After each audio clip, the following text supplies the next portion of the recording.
Oje ki akhoi yabona jana ha takpi lo jam chumbe oje chakot pa akhoi information akhoi technology mo lei ro bane information ji technology ni ai gi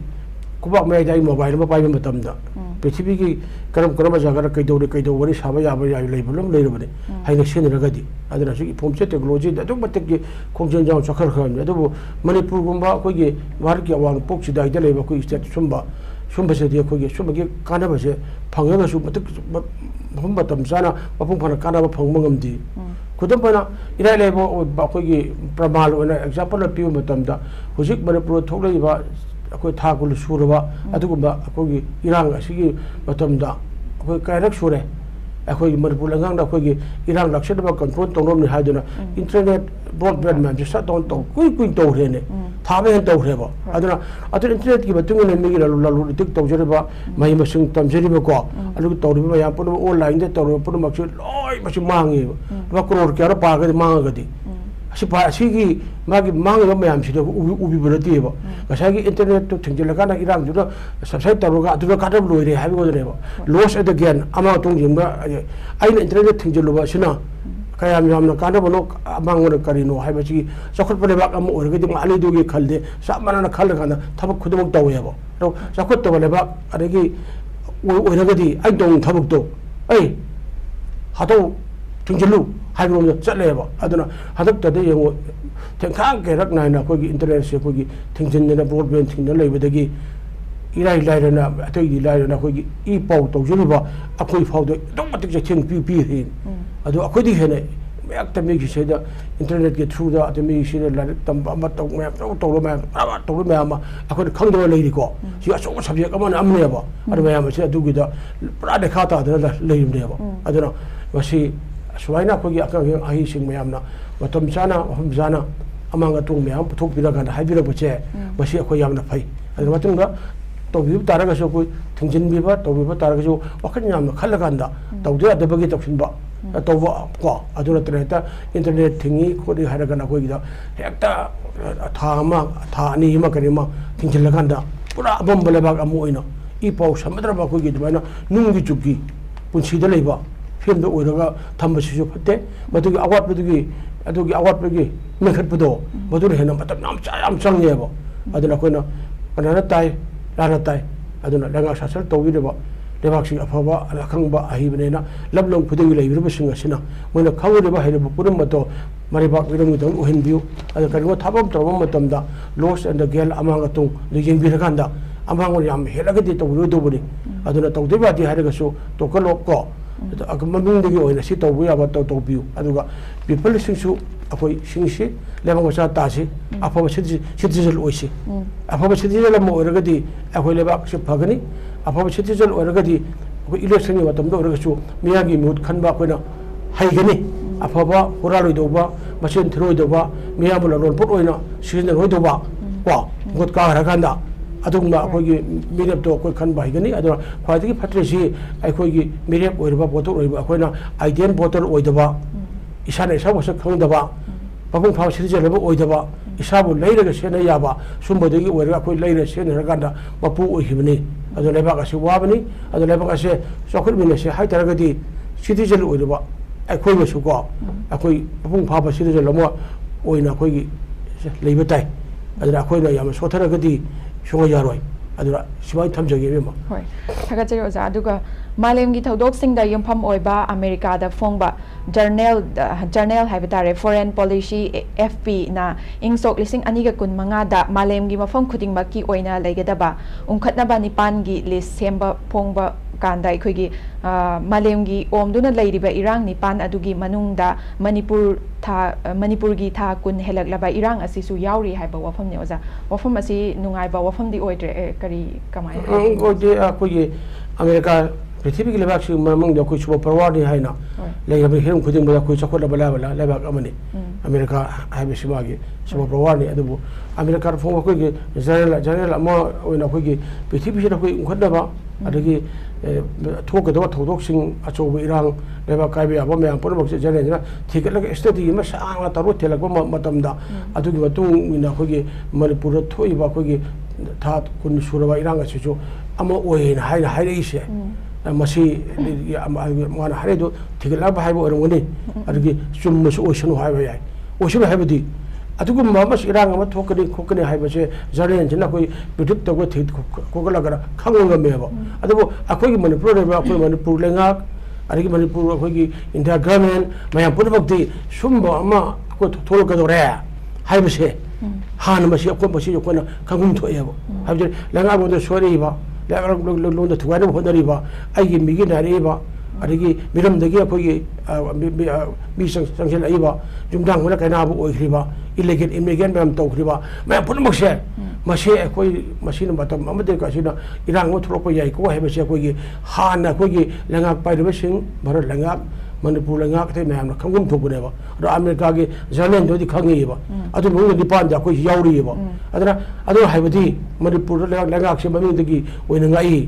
लंबा मसा मसा की boundary करिनो मसा की असेंग बाइडेसेस people करिनो अदगी मसा की ngam लांचल लगांदा करि करि चिनको की अदगी नार्को टेररिस्ट चंगप्रा मोने संखिल लगाना मणिपुर की चिंगया तबया द महुम सारगाना मोगे अतोप लमोम तालकने हेना एगी प्रिप्लान तौब्रा शासन पाइबा मैम मरक्सु मोगी मरक्ति थागलागना शासन पाइबा यावरा चीफ सेक्रेटरी ओइबा यावरा डीजी ओइबा यावरा एमएलए ओइबा यावरा काहेबसे अखोनो याब सांगना अखो लो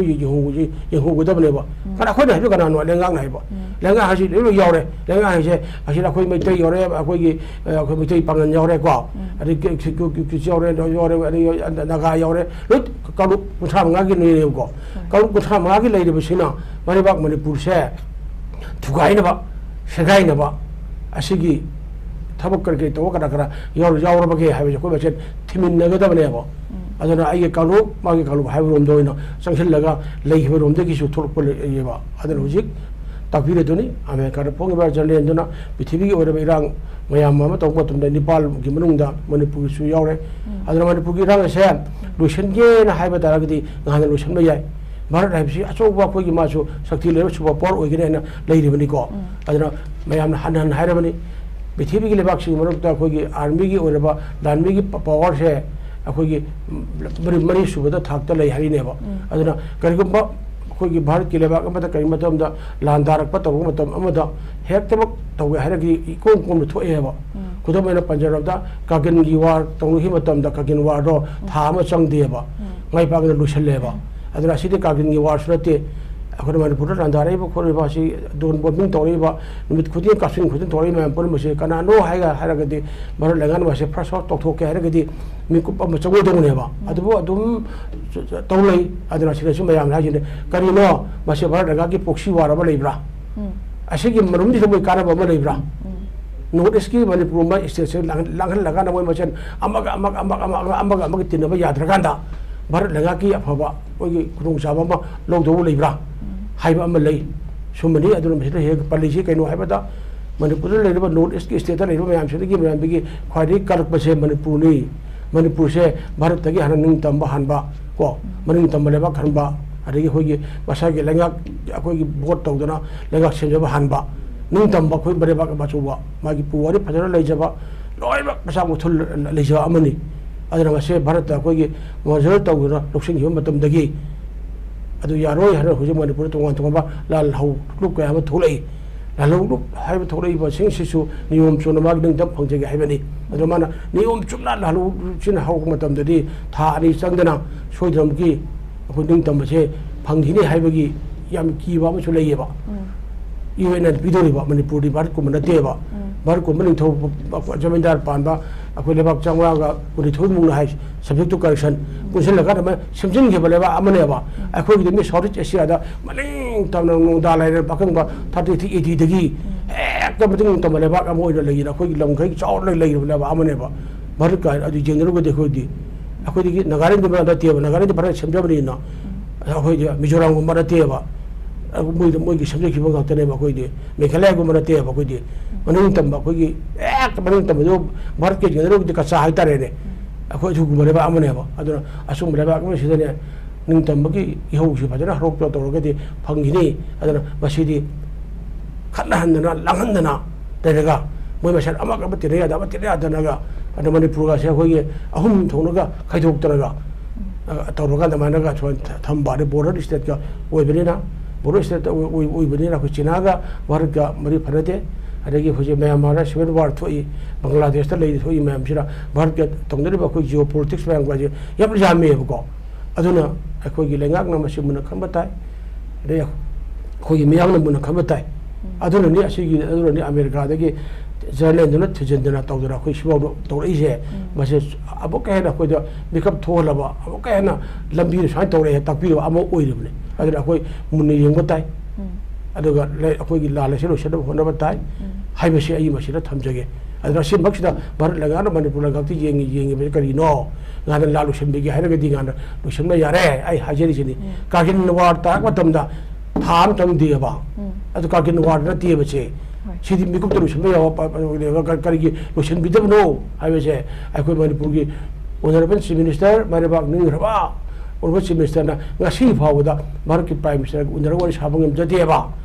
अदुसी अदुगम जदे वरी साबंगम जदे प्राइम मिनिस्टर सु मणिपुर लालुसन होदबंगम दे अदरा मणिपुर की लगा लोसन पुर मोय मसन परेंग परेंग चाली पावक द नोई रेबोन पावक द कई खुबा पावक द खुई